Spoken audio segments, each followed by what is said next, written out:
بانو ایک چھوٹے سے گاؤں کی سادہ، شرمیلی اور نیک لڑکی تھی۔ اس کی آنکھوں میں خواب تھے، مگر وہ خواب اتنے ہی کمزور تھے جتنی اس کے باپ کے جھونپڑی کی دیواریں۔ بانو کے والد مزدور تھے، دن رات محنت کرتے، مگر غربت ان کے گھر کا مقدر بن چکی تھی۔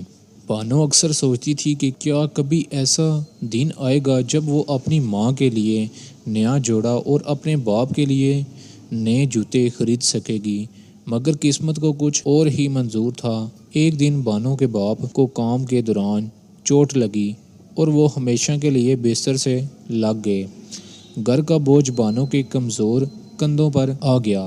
اس نے سلائی مشین پر کام شروع کیا، گاؤں کے بچوں کے کپڑے سینے لگی، دن رات ایک کر دیا، مگر آمدنی اتنی کم تھی کہ گھر کا چولہا مشکل سے جلتا۔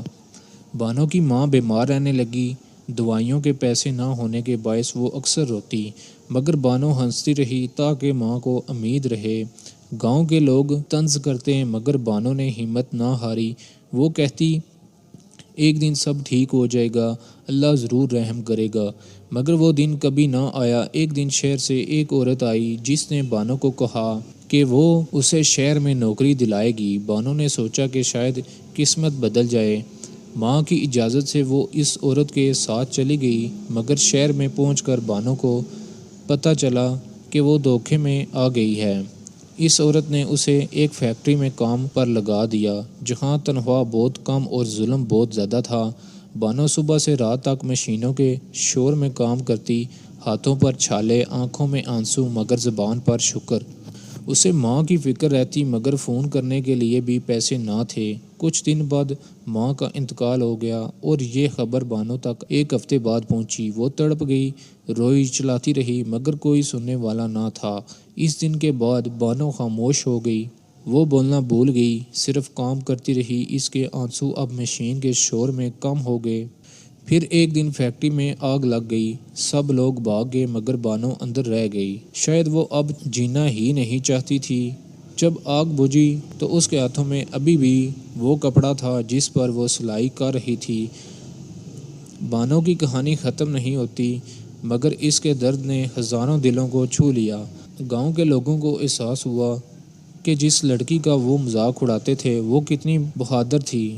آج بانو کی قبر پر لوگ پھول چڑھاتے ہیں، مگر وہ پھول بانو کے زندہ دنوں میں کوئی نہیں لایا۔ یہ کہانی صرف بانو کی نہیں، ہر اس بیٹی کی ہے جو خواب تو دیکھتی ہے مگر حالات اسے توڑ دیتے ہیں۔